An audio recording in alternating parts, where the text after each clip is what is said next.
33ኛ ምዕራፍ ላይ ቁጥር 26 ጀምሮ ያለውን የቃል ክፍል አነብና የእግዚአብሔርን ቃል አብረን እንካፈላለን። ጌታ ስም አነባለሁ። ይሹሩ ነው በሰማያት ላይ ለረድኤት በደመናትም ላይ በታላቅነት እንደሚሄድ እንደ እግዚአብሔር ያለ ማንም የለም። መኖሪያ የዘላለም አምላክ ነው። የዘላለም ክንዶች ካንተ በታች ናቸው። ጠላትን ከፊት አውጥቶ አጥፋው ይላል። እስራኤልም ተማምኖ የያዕቆብም ምንጭ ብቻውን እህልና የወይን ጠጅ ባለበት ምድር ይኖራል። ሰማያቱም ጠልን ያንጠባጥባሉ። እስራኤል ሆይ ምስጉን ነህ። በእግዚአብሔር የዳነ ሕዝብ እንዳንተ ማን ነው? እርሱ የረድኤትህ ጋሻ የከፍተኛነትህም ሰይፍ ነው። ጠላቶችህም ይገዙልሃል፣ አንተም ከፍታቸውን ትረግጣለህ። ክብር ለጌታ ይሁን። ከዚህ ክፍል እግዚአብሔር አምላካችንና መድኃኒታችን ሆይ ከፍ ባለ ማደሪያ በዙፋን ላይ በብርሃናት ውስጥ ያለ ታላቅ አምላክ በምሕረት ባለጠግነትና ቸርነት የዛሬን ቀን ስላሳየ እጅ ስለተዘረጋች በእያንዳንዱ ቀን የሚወረወር ክፉ ፍለጻ እንደነበረ፣ የተቆፈረ ጉድጓድ እንደነበረ፣ የተሳለ ሰይፍ እንደነበረ፣ በዚህኛው ባጣ በዚያኛው እያለ መንገድን እየቀያየረ ሊያጠቃን የሚፈልግ እንደነበረ የሰማይና የምድር ንጉሥ እግዚአብሔር አምላካችን ያንተን በጎነትን መናገር እንድንችል ያንተ ጥበቃ ጥንቃቄ ነው ካንተ የተነሳ ነውና ለአንተ ብዙ ክብርና በረከት፣ አምልኮ፣ ስግደት ማደሪያህን ይሙላው።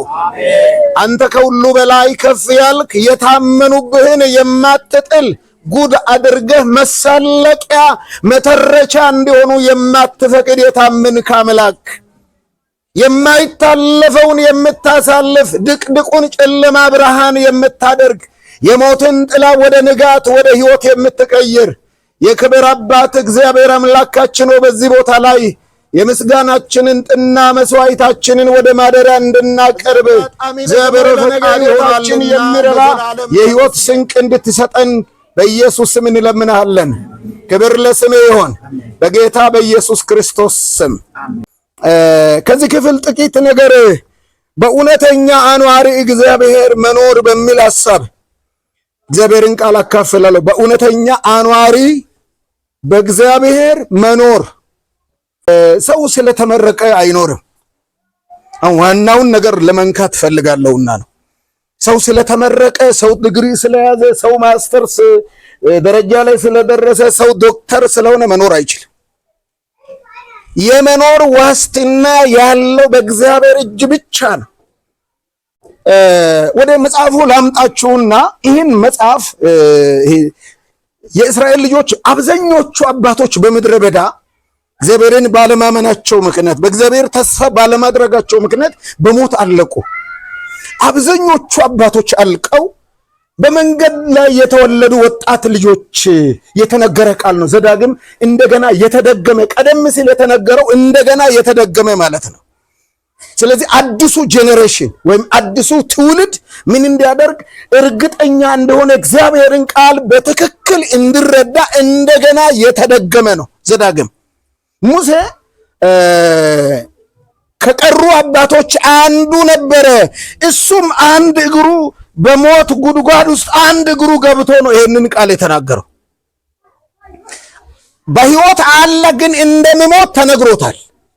ከዚህ በኋላ መቀጠል አትችልም፣ የተገባላችሁን የተስፋን ቃል ከማዶ አሻግረህ አርቀህ ትመለከታለህ ግን ትሞታለህ ተብሎ ከተነገረ በኋላ የሞት አዋጅ ከደረሰ በኋላ የተናገረ ቃል ነው። ሙሴ ሊሞት በቀረበ ሰዓት ላይ ይሄ በእኛ ሀገር ኑዛዜ ነው የሚባለው ይመስለኛል። ሰው ሊሞት አካባቢ የሚናገረው ቃል በጣም ሰው በጥንቃቄ ይከታተላል። ምክንያቱም የውርስ ጉዳይ ያለ፣ ያበደረ ነገር ሊኖር ይችላል፣ የተበደረ ነገር ሊኖር ይችላል። ብቻ ሰው ለሞት ሲያቃስት የሚናገረውን ነገር ሰው በጥንቃቄ ነው የሚሰማውና ሙሴን የእስራኤል ሕዝብ በደንብ እየሰማ ይመስለኛል። ስለዚህ ሙሴ ምንድነው የሚለው? ይሹሩኖይ በሰማያት ላይ ለረድኤቲ በደመናትም ላይ በታላቅነት እንደሚሄድ እንደ እግዚአብሔር ያለ ማንም የለም። መኖሪያ የዘላለም አምላክ ነው ይላል። መኖሪያ የዘላለም አምላክ ነው። አሁን በተለይ እኛ ሀገር ለአሁን በተማሩት ወረቀት የመኖር ነገር አሳሳቢ ነው። ልክ ነኝ አይደለም? ያንቺን ሰበካ ሰማለውና አንዳንዱን በተማሩት መኖር አሳሳቢ ነው። እኛ ግን ለዘላለም የሚኖር ዘመን የማይገፋው ሁኔታ የማያናውጠው ስፍራውን የማይለቅ እንደ ቆመ እየሰራ የሚኖር ማናለን? አምላክ አለን። ዘመን እያየን አንኖርም። እግዚአብሔር ምን ያደርጋል? ያኖራል። እስቲ ያኖራል በሉ። ያኖራል። ሲያኖር ደግሞ አሳምሮ ነው የሚያኖር። ዝኒት አርጎ መንገደኛን ግን አይደለም። አርጎ መንገደኛን አይደለም። ከእሱ ጋር የሚኖረውን ወዳጅነት፣ ቤተሰብነት፣ ልጅነቱን ጠብቆ በጽድቅና በቅድስና አለነውር የሚኖሩትን እግዚአብሔር ምን ያደርጋል? ያኖራል። ሙሴ በሰማያት ላይ በደመናት ላይ እንደሚሄድ እንደ እግዚአብሔር ያለ ማንም የለም ካለ በኋላ መኖሪያ የዘላለም አምላክ ነው ብሎ አይተውም። መኖሪያ የዘላለም ክንዶች ነው ካለ በኋላ የዘላለም ክንዶች ካንተ በታች ናቸው አንጥፎልሃል። ይሄ ነገር በደንብ ብትረዱኝና ቢገባችሁ፣ እስራኤል በባህሪው አስቸጋሪ ህዝብ ነው። በመውደቅ ያስቸግራል። እግዚአብሔር አንሺ እጁን አንጥፎ በብቃት መኖር ሰው ስለማይችል፣ ሰው ስለሚደክም፣ ሰው አቅም ስለሚያጣ፣ ሰው ከእግዚአብሔር ሐሳብ የመራቅ እድሉ በጣም ሰፊ ስለሆነ እግዚአብሔር ምን አድርጓል? የዘላለም ክንዱን አንጥፏል። አንጥፏል እኮ ነው የሚለው። አንጥፏል። ምን ሊያደርግ? የወደቀን ሰው ሊያነሳ፣ ሊያቆም፣ እንደገና ወደ ስፍራው ወደ ክብሩ እየመለሰ ሊያቆም። ሙሴ ይሄንን በህይወቱ ተምሯል፣ ተለማምዶታል። አራት ነገሮችን ቶሎ ልንገራችሁ። ሙሴ በሚወለድበት ጊዜ ፈርዖን የእስራኤል ሴቶች ልጆች የሚወልዱት ወንዱ ልጅ ሁሉ እንዲሞት ምን አድርጓል? ወስኗል። ስለዚህ ሲፓራና ፉዋ የሚባሉ አዋላጆችን፣ የግብፅ አዋላጆችን ሴቶች ሲወለዱ ይወለዱ፣ ችግር የለም፣ ምክንያቱም የኛን ዘር ስለሚወልዱ። ሰይጣን ሁሉ ጊዜ ዘር ያጠፋል፣ እግዚአብሔር ዘር ይጠብቃል። ክብር ለጌታ ይሁን። ሰይጣን ሁሌ ምንድነው የሚያጠፋው?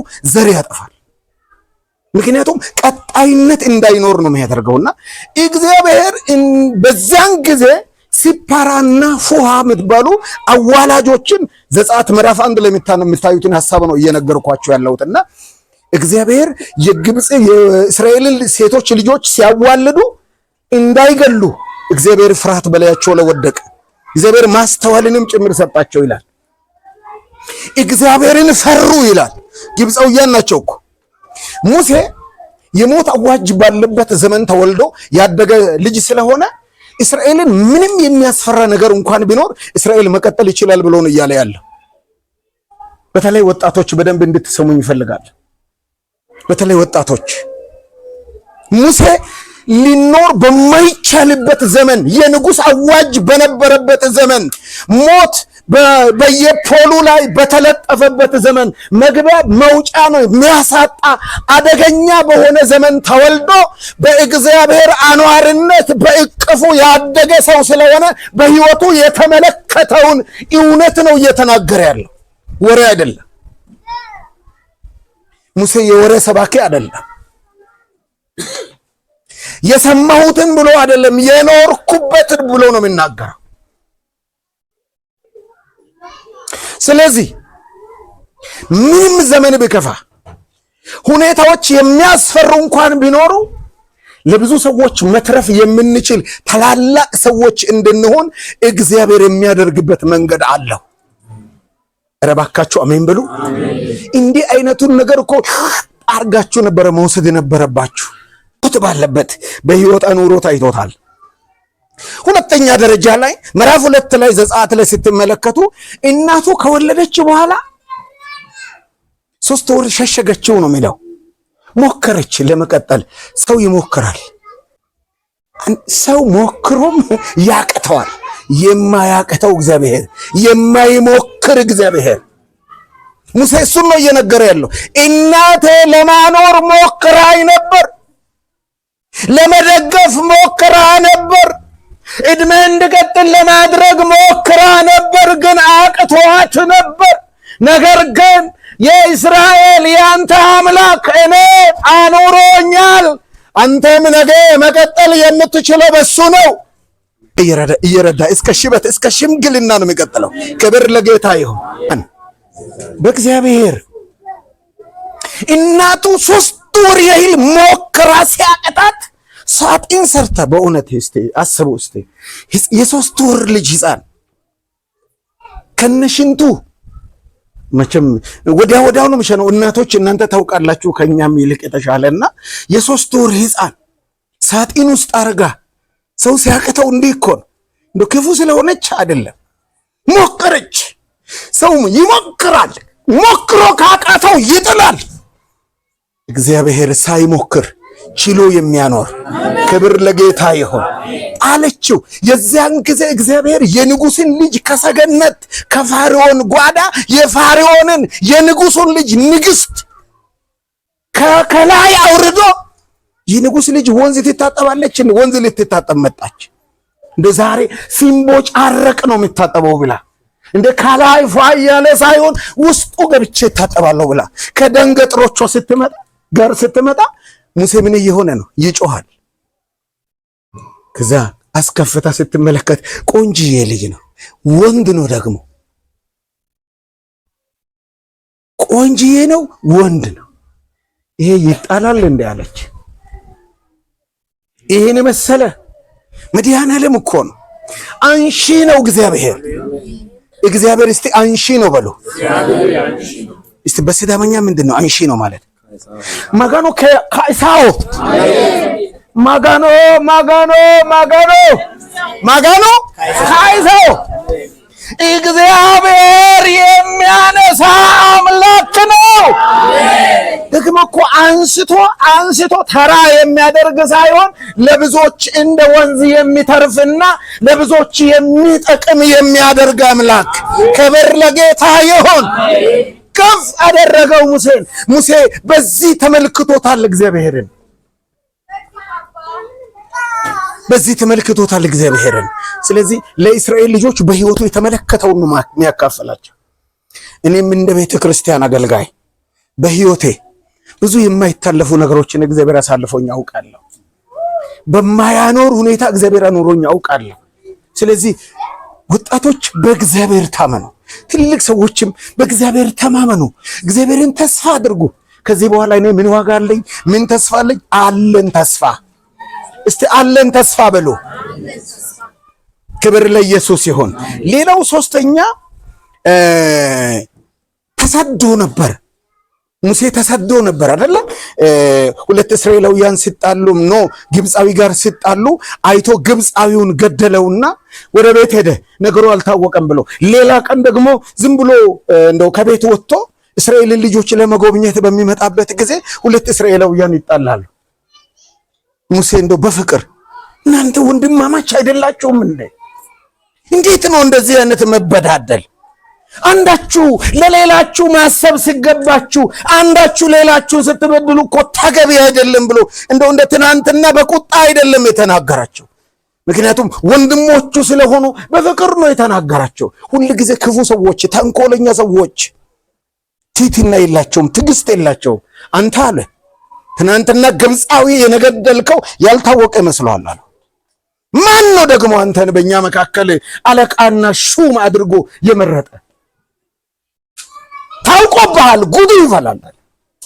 ሙሴ ወይኔ ጉዴ ፈላል። ምክንያቱም ንጉሱ ያስገድለዋል። ግብፃዊ ነው የተገደለው። በግብፃዊ ቤት አድጎ ግብፃዊን መግደል ማለት ትልቅ አደጋ ነው። የዛን ጊዜ ንጉሱ ሊያስገድለው ሲፈልግ ሙሴ አፈትልኮ ከዛ ወጣ። በሚዲያም አገር ላይ እግዚአብሔር አንድ ካህን አዘጋጀና እሱ ቤት አኖረው።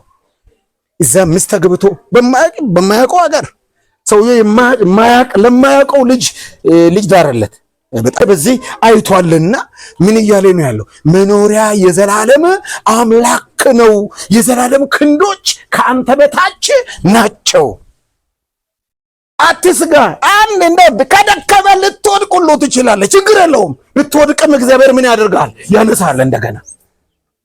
ለዚህ ነው እኮ መጽሐፍ ቅዱስ ነው እግዚአብሔር የተመሰገነ ይሁን። እንደ ሰው አንድ ጊዜ የወደቀን ሰው እኮ ሰው ተመልሶ አያይም። እግዚአብሔር የወደቀ ሰው ሲነሳ ደስ ይለዋል። ለዚህ ነው መጽሐፍ ቅዱስ ኃጢአታችንን ብንናዘዝ ኃጢአታችንን ይቅር ሊለን ከአመፃም ሁሉ ሊያነጸን የታመነና ጻድቅ ነው የሚለው። ሰው ሲወድቅ ያነሳዋል እግዚአብሔር። በተለይ እኛ ሀገር አፍሪካውያን የወደቀ ሰው ሲነሳ አንፈልግም።